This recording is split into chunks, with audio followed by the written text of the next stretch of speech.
Another fond memory in Outremont is the Steinbergs down the street from my father's store. Again on Bernard, near my father's store. There was a Steinberg's. There's Loblaws and Metro and Super C. Then I think it was pretty much Steinberg's and Dominions. And the Steinberg family was a big family, almost like the Molsons in Montreal. And we used to go shop at the Steinberg's.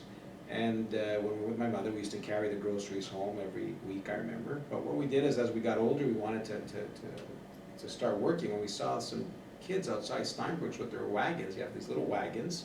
And people used to shop and used to put their groceries on your wagon and used to bring it to their house. And they used to give you $1, a quarter, whatever they felt like giving. So obviously we didn't have a wagon, and we didn't have money to buy a wagon.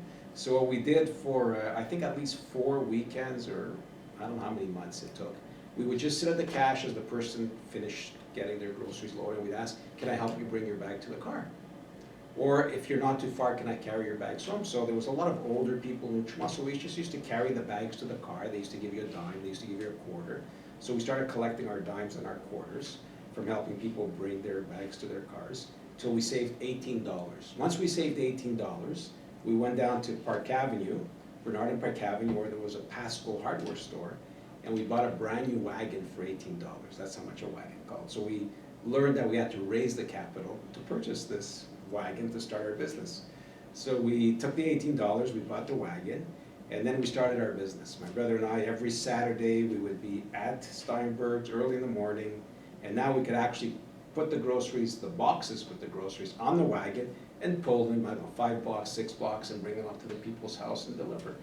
We did that for quite a few months, to the point where I remember we had saved $35 each. We had $70, and in those days, we're talking 1972, 74, $70 was a lot of money. We had worked with our wagon, raised about $70, because when we used to get our money after we would deliver the groceries, we used to come back and put it in our pocket and go right back to work. A lot of the other kids that were there, and it was different kids, there was some English, some French, I remember they used to come back with their $1, because there was a store right next to Steinberg's, a hot dog store. They used to run in there, buy French fries, so they used to spend it as fast as they made it. We used to save it, and we're always working, and there was a bit of jealousy, so there was a bit of scuffling, but anyway. So once we had our little fortune saved, we each had $35 in our pockets, and there was these kids that showed up one day, these teenagers. They were maybe 5, 6 years older than us, and they started asking my brother, oh, you're working hard, yeah, you make any money? My brother says, yeah, oh, how much? I mean, we were young. He says, oh, I have, right when he said, oh, I have this much, they took it from him. So they stole his money, and then I was there, and I saw, and then they look at me and they said, oh, do you have money? I said, no. So I started running into the parking lot of the supermarket. 6 guys ran after me, they grabbed me, they put me down, they took I had my hands in my pocket, they took my pocket, and they basically took my money. So they took our $70, they took off, we went back to my father's store, and we told him what happened. And next to my father's store in the apartment building was a detective who knew my father was a good client. He threw us in the back of his detective mobile, his car, and he drove us all around Outremont so we could find these people. And sure enough, we ended up identifying them. So the cops, he got out of the car, he said, wait in the car. He saw where they were, he called the cops, he brought us back. And then about a week later, I found out from my mother that they had actually gotten back, I think, about 28 or 30 of the $70. And apparently my father took it. And we've never seen the money since. And that was the story with our Steinberg's experience. Raising money to buy your wagon, getting mugged, very good life experience.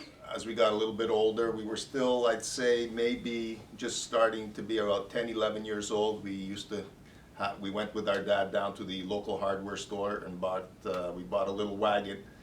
And the Steinberg stores at the time, there was, I believe, the second Steinberg store that was established. I believe the first one was on St. Lawrence Street, and the second one was on Bernard.